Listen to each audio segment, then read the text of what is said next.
Buenas tardes para todos, mi nombre es Brian Steven Godoy. Vamos a hablar sobre las parte 2 del libro de Isaac Asimov llamado La historia de los números. Entonces, en la sección que nos habla sobre el imaginario que no lo es, bueno, nombrar el imaginario que no lo es, nos da una introducción muy especial y es un relato del mismo autor.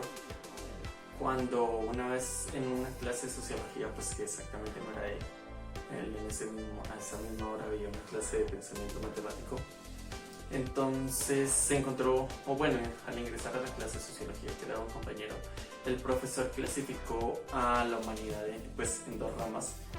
En una sección estaban los místicos y en la otra los racionales. Entonces en la sección de los místicos ingresaron los poetas, los filósofos y también estaban los matemáticos. Entonces un alumno de la clase le preguntó que por qué los matemáticos ahí, en esa rama, digamos así, de la humanidad. Y él le decía que porque los matemáticos creían en cosas que no existían. Entonces Isaac, nuestro autor, el dueño de la historia, se le levanta contra el profesor y le dice que pues cómo era posible que los matemáticos no eran muy racionales en ese sentido. Entonces le decía que porque ellos creían en números que no existían y en ese caso era la raíz cuadrada, tenían los números imaginarios, en este caso era la raíz cuadrada de menos 1, que entonces nuestro autor le dice que no, que cómo va a ser posible si la raíz cuadrada de menos 1 sí existe. Entonces el profesor le pide que lo demuestre de tal manera que le alcance un pedazo de pizza de longitud de la raíz cuadrada de menos 1. Pues para eso obviamente cualquiera puede quedar en tono como pensando de qué manera solucionarlo. Y ahí hubo el primer error y ya más adelante lo pasaremos a explicar. Entonces el profesor quería que utilizáramos a la raíz cuadrada de menos 1 como una longitud. Pero bueno, vamos a llegar más atrás de todo el desarrollo de los números y cómo llegaron a existir los números imaginarios. Entonces, pues en el inicio de la historia se tenían los números enteros positivos de tal manera que pues siempre se decía como que tengo un hijo, 2 vacas, 3 terrenos y exactamente números que eran enteros, ¿sí? Que no tenían decimales y demás. Ya con el tiempo se dieron cuenta que en toda esta sección existían una infinidad de números y digamos un ejemplo fue cuando quisieron medir una tabla de tal manera que medía, digamos en este caso, no medía exactamente 3 metros, pero tampoco medía 2, tenía una distancia entre los 2 metros y los 3 metros, de tal manera que podía estar midiendo, por ejemplo, 2,5 metros. Y ahí se dieron cuenta pues que necesitaban otro tipo de medida para las longitudes en este caso, que para que fueran exactas. Ya después en este desarrollo pues se denotó el cero, que fue como un paso importante para las matemáticas. Y bueno, de los números decimales todos se podían denotar de alguna manera como un fraccional. Ejemplo, 2/5 se puede escribir como 5 dividido entre 2, ¿verdad? Todos sabemos que 5 dividido entre 2 es igual a 2,5. Pero también llegó un momento de la historia en el que tuvieron que utilizar números negativos, pero hay una gran confusión en la Edad Media porque ellos decían, pues ¿cómo voy a tener menos que nada? ¿Cómo voy a hacer menos que nada? Y aquí es donde viene el desarrollo de este pensamiento y es por las deudas. Entonces, si uno debe, ejemplo, $1 o 1,000 pesos, digamos en este caso, dándole al terreno colombiano, es que en realidad no tiene 1,000 y no tiene nada, realmente tiene menos que nada, porque todo en ese caso sería una deuda y ahí se podría denotar como menos 1,000, ¿cierto? Las deudas vienen siendo como la parte negativa de este símbolo.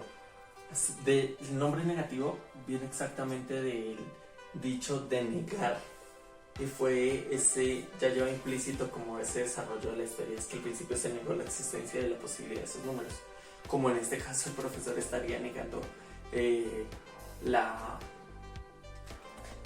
la existencia de los números imaginarios. Entonces, bueno, ya después, más adelante,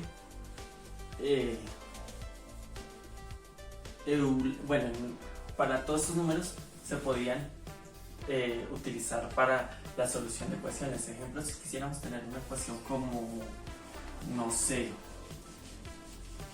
x al cuadrado más 1. Bueno, empezamos con x más 3 es igual a 5. En este caso, pues tenemos una de las propiedades, y es que nuestra variable está en primer grado exactamente, porque está elevada a la 1, ¿cierto? Por lo tanto, ya pues otro matemático importante demostró que exactamente el grado al que estuvieran expuestos, o sea, digamos x a la n, iba a tener exactamente n soluciones.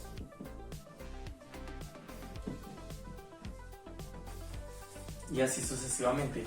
Entonces, si n era igual a 3, existían exactamente 3 soluciones. Y así sucesivamente. Aquí, como n está elevado a la 1 o está a primer grado, normalmente no lo ubicamos ahí, y solamente puede existir una solución. En este caso, 2 más 3 va a ser igual a 5, ¿cierto?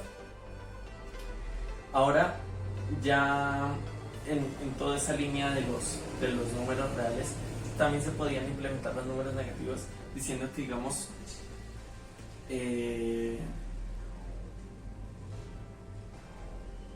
x más 3 va a ser igual a 2. Pero ¿cómo es posible que un número, o sea, si aunque a 3 no le sumemos nada, es decir, que le sumemos 0, el número menor que se puede hallar es 3, y ahora si le sumáramos un 1, el número mayor va a ser 4, es decir, que siempre va a seguir sumando números enteros. ¿Cómo va a ser posible que sumarle un número menor al esto? Y entonces ahí ya viene la existencia de los números negativos. Entonces menos 1 más 3 pues es igual a 2.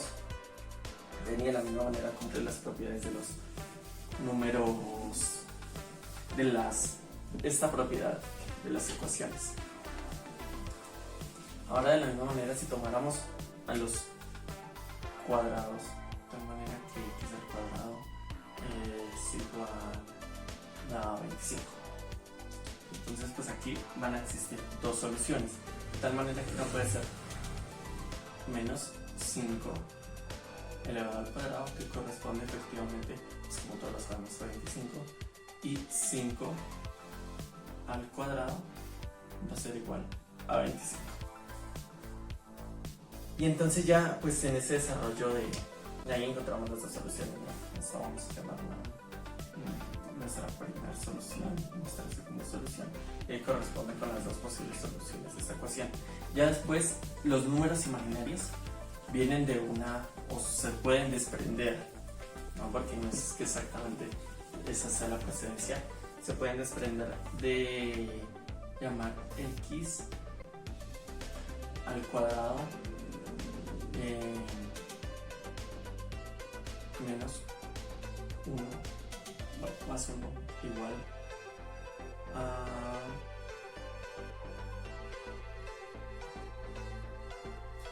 puede ser igual a 0, ¿no?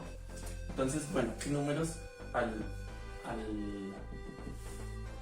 sumarlos con 1 da igual a 0? Exactamente, tiene que ser menos 1, ¿cierto? El resultado de este tiene que corresponder a menos 1, para que esto pues pueda ser una verdad.